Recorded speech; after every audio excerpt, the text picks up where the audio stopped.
Really, I had to remember everything. I've got my external keyboard. I've got my whole Zoom mic input, Oh mixing desk. I have wow, wow, everything that you're I a brought to pro. Europe That's for awesome. this, Yes, Yeah. yes. except the little tripod. I have a desk mount Okay. tripod. So anyway, Look, But we hey, love this this here. This works. is This works. You always have a perfect. plan B, and that's what we admire about you. So zip that's ties. awesome. Well, sure.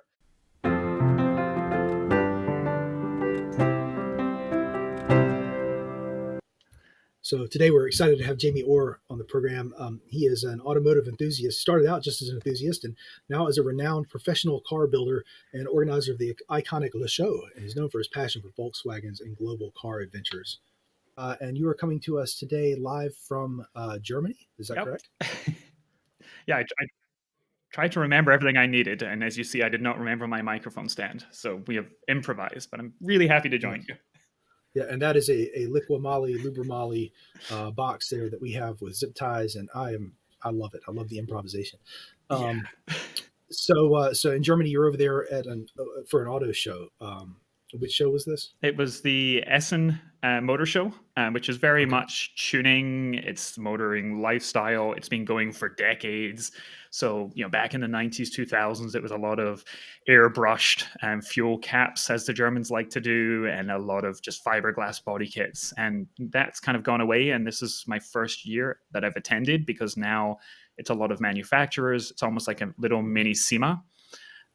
So there was Skoda there displaying their electric race car. There was BYD, and then of course all of the Caves, the Bilsteins, all of the suspension manufacturers, wheel companies. So Jan?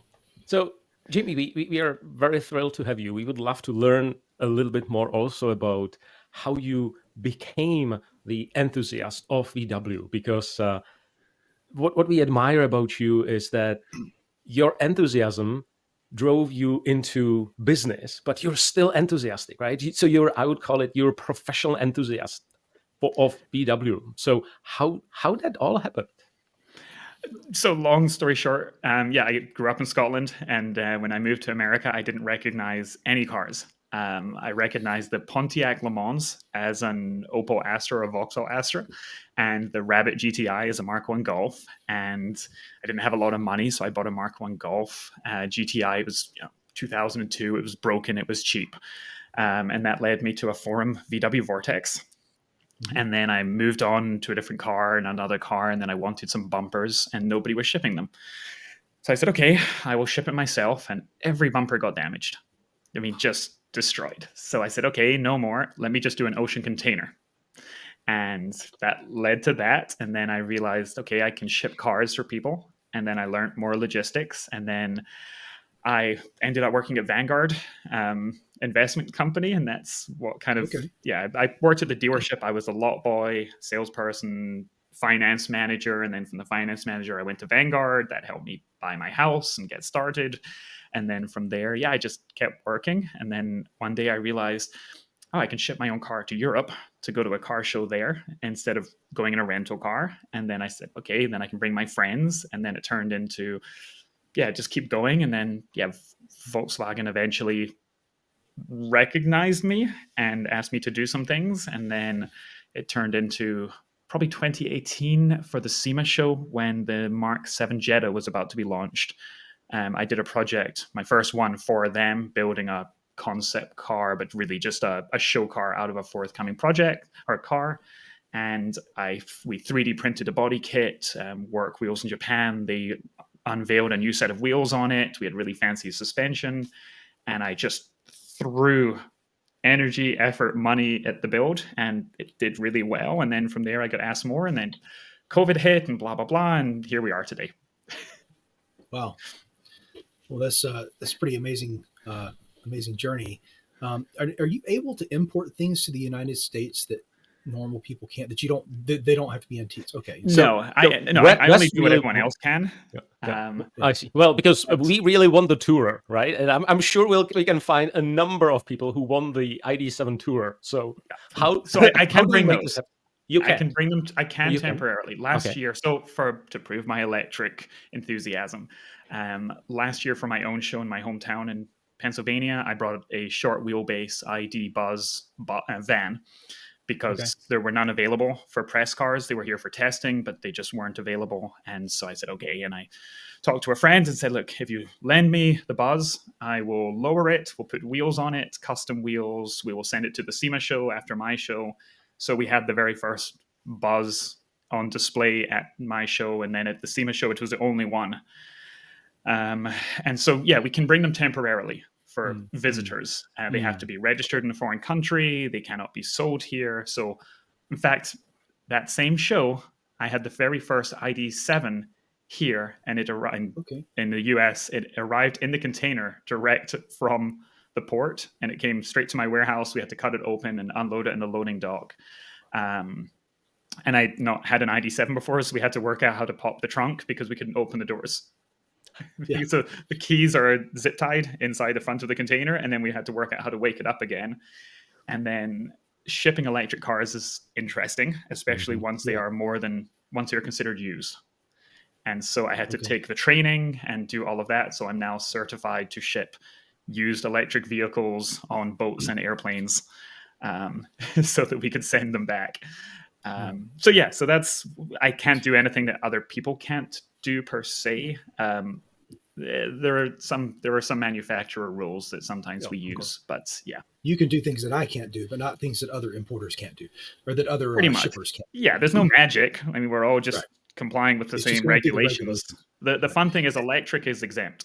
So if you bring a car under it's 21 years for emissions exemption, electric cars are exempt for that. So there's one government agency that you don't have to deal with. You still have to deal with all the others, but currently, that makes it easier to bring fun cars in. And when you say temporarily, you mean what, 6 months or 3 months or a year? 1 year. 1 year, okay. Yeah. And I said you just don't want to overstay your visa. No. The fine is a lot of money, and the bond is quite big. So it's not. It's not a toy. It's not something to be played with. But when it's brought for that, I mean, that's what the manufacturers do. Whenever you see on the internet, oh, this one's running around, it's under somebody's bond or somewhere. Okay. Wow. Okay. Wow. Thank you for sharing this interesting piece. So we can drive maybe ID7 Tour with German license plate for a year. So, well, let's talk, Wes, if that's good enough. No, I'm just kidding. Of course, just kidding. So Jamie, you've done so many signature projects, from driving the Harlequin across the United States, or the City Golf Adventure, which has now the V6, and as you said, it's one of the loudest cars that you ever had, to painting the Atlas, the US-made Atlas in Harlequin colors, shipping it to Europe, driving it also to Ukraine for some humanitarian causes. And of course, not even mentioning the Atlas GT concept that you built. So there's so much innovation. So thank you so much for inspiring all of us to do more and to do great things that some people might consider crazy, but we love doing those things. So thank you so much for the inspiration. That's very kind of you. Like, really, that's very sweet and kind. Thank you. Absolutely. Oh, he means this GT was. I loved what you did. I mean, it looked great. So that was a huge project. That was. Oh, I bet. Kind of built by committee, because the drivetrain we went through so many different drivetrain options between the engine, the transmission, trying to work out what was viable. And then it was so amazing working with Recaro, Black Forest Industries. I'm such a nerd, and so to be given the keys kind of to work with the factory, and then the start of the project was built in Chattanooga, and then it was transported under secrecy to my workshop, and then that was it. No cameras allowed, no talking about it. Every partner has to sign a non-disclosure, etc. So there was a lot of great companies that have never been shared for it, but many that were. But I mean, it went right down to, a very small individual company, one person, Eurocraft in New Jersey. I think it's safe to talk about this now. Came out and assisted with the wiring, because the car was born a 6-cylinder, and then we converted it to a 4-cylinder because there was, would it be a 4, a 5, or a 6? And so it was crazy. But to have all the manufacturers, the one that really got me was the thread from the Recaro seats. Was then they would ship a bobbin to everybody else. So the floor mats were made one-off custom by the Volkswagen floor mat manufacturer. And Black Forest Industries made the shift knob and the shift, the surround underneath it, and that same thread was used by each manufacturer so that the seats matched the thread underneath the shift knob, and it's just so nerdy. But no, that was. I hope that wasn't a once in a lifetime, but if it was, yeah, I'm pretty happy to have done that one. And if we will put the link down below, but if you all are interested, there is a case study or there is a press release from VW from 2021 about Atlas GT that has also a lot of photos, and the photos are stunning. The blue actually is very stunning. The color of the car is so stunning. So amazing. So the color made it. We knew a year ahead, 2 years. I mean, okay, here's the insight. Cars are not built in 1 or 2 years. Cars, when you see a car, it has been in development properly for 3, 4, 5, 7 years. And a lot of these decisions were made multiple years ahead. And every manufacturer really is kind of like this. I mean, you see with Tesla Cybertruck, how it would say, oh, it'll be ready in 6 months. And it keeps going and going and going. Same and 6 years. But. Yeah, but that's also because it takes that long and it's hard to skip processes. And so we knew Kingfisher Blue would be the color. It would then be released a year and a half later to the public. So several things lived on. And we knew with the Atlas facelift, for instance, people love the cross-sport exterior. But they said, the interior doesn't match. So they wanted to look better. So I made it look as good as possible, knowing that we're not getting a 4-seater Recaro matching blue seat belts. This won't make it. But we did get a nicer cross stitch with blue in the seats to match. And so it really, you can see how the concept turns into reality. And it's kind of fascinating living through why this, I wouldn't say cost cutting, but why the reality differs from the concepts. It's the optimization, right? Because they do have to optimize the entire supply chain. And do you want an Atlas, a cross-sport that costs $80,000? Like, that doesn't make sense. So it's because you're getting into the Q6, almost Q6 electric or SQ5 territory, right? So 100%. Yeah. Awesome. So out of those adventures that you've built, this was the most recent one, but which one was the most exciting or memorable, and why it was the case? So, and I realize I have a lot of electric stories, so we can get to those too. Oh, great. Yeah. So, but okay, driving to the Arctic Ocean in a Mark V Jetta, which was a pre-production SEMA car, that was really the first big one. And on the way up, was no problem at all. On the way back down, 2 Argentine motorcyclists had left their motorbikes at the start of the Dalton Highway and rented a driver to take them up. And the car broke down. And up there's no cell phones, anything. We did have satellite messaging. But we stopped and said, hey, can we help? And the driver said, yeah, do you want to take my guess and drive south? And I said, do you need us to relay a message to the next fuel stop? She said, no, it's already, a truck has done it. It's fine. So we put them in the back of the car, all of their gear up on top, but it made the back of the car lower than the front, which we had not had for the whole drive. And so we split the fuel tank in half. So we dropped, the engine switched off, and I immediately, okay, let's get VCDS, let's scan it. And as we jumped out, we realized, oh no, there's 10 gallons of fuel on the floor behind us instantly. And we have another 100 miles to go to the next fuel stop, and there's nothing. So some people stopped over the hours, people drive by, and somebody had an RV, and they had a bread knife. So we took the bread knife, we cut the top of our fuel can open, took the fuel pump out of the fuel tank, put it through the fuel line through the floor into the back seat. We put the pump into our 5-gallon can, and it only used 2 gallons. It could only reach so far, but that was it. We drove 2 gallons and 2 gallons and 2 gallons until we got out. And so we drove 3/4 of the way on the Dalton Highway on a fuel can, with the windows down so that the smell didn't kill us. We did that. I drove pan South America in a really lowered kind of rally style Golf 7 GTI. So that was 15,000 miles in a couple weeks. Crossing up into Bolivia right after they had ousted their president. So we were one of the first cars once the barricades came down, never mind first foreigners. So every time we came up to a roadblock, we had to kind of decide which side they were on, and try to stay fairly agnostic with my terrible Spanish. But yeah, beautiful countries, and there's Volkswagen enthusiasts in every single one of them, and that's what makes it fun. That's why, to me, South Africa is so wonderful. People say Germany is the home of the Volkswagen, but I think it's South Africa at this point, really. The factory down there has produced Mark Ones until 2008, 2009. So everywhere you look, there's another one. And they have the factory just got their first ID4s, European built, but the infrastructure there can't support electrification at the moment. They are still rolling brownouts, so their fridges switch off every day. You'll be driving through an area and all the traffic lights will be out. So the incredible, beautiful country, wonderful people, such amazing car culture, but getting to kind of travel and see how far away realistically the infrastructure is for electrification. Yeah. So before we go to the electric discussion, we'd love to hear all about your low show, like how it started. What is the name representing? And some listeners may not have heard about the show, so tell us a little bit more about it. Sure. Okay. So years ago, 10 years ago, the Volkswagen community, kind of aftermarket community in the US, was kind of blessed with multiple big shows throughout the year.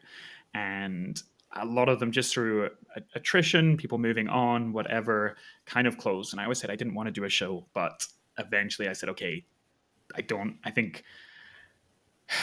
accept that we don't have a big kind of, and that's not to say that any others aren't wonderful, but I just wanted to do a show that had kind of international cars and felt a little bit like not a museum, but to have sort of museum caliber cars. And so, yeah, the first year I rented a shopping mall, the whole thing basically, right down the road from my house. And we had Alan McNish's Audi Le Mans car that had been the car that he broke the record for most wins. And it's just sitting in an old record shop, music store in a shopping mall. And people drove from all over. And it was a complete learning experience. I think people had fun. But for me, it was a real eye opener, for what it took.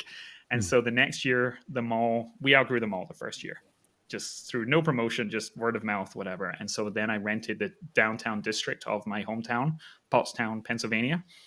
And we have, Pottstown, if you picture an East Coast steel town that is now a commuter town for Philadelphia, but it's really the last one. If you go further west into the Amish rolling hills, and then Harrisburg, Pittsburgh, and then Kansas. I mean, this is we're as far out from Philly before the trees really start. But it's where the Golden Gate Bridge was made, the steel for that. It's where the gates for the Panama Canal were made. So this was a real leading quality steel producer 100 years ago. And that industry has gone. So our high street is 6 lanes wide.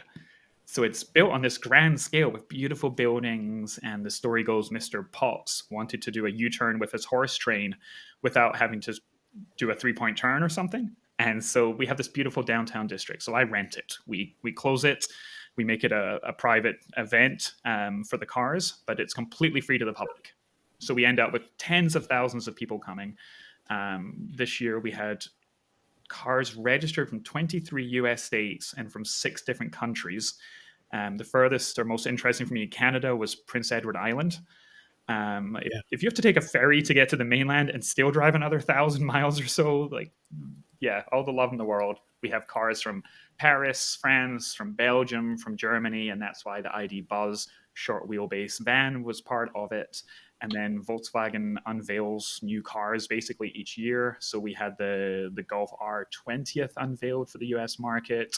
Last year we had the ID7, the first one publicly displayed, I believe, in the US. This year, buzzes. We had the whole ketchup thing. So just lots of fun. But it's my sales pitch for anyone listening is it's open to anybody that wants to come. Free parking, free spectator entry. We have car companies, brands that come and open up stores. So we rent empty retail space. And so, for example, Rotiform Wheels or Miltech Exhaust will come and fully decorate an entire retail store. So it's like having a downtown, like an old downtown where you have nerd car vendors selling. That's incredible. And every restaurant is open with special hours, and they love it because they do a month's worth of business in a few days. And Yeah. we politely argue, because I hear the lines for some of the pizza stores are an hour long, and they swear they're not. They're like, nobody had to wait more than 15 minutes. I'm like, no, they were so excited to wait the hour because you were so kind and so welcoming to car people.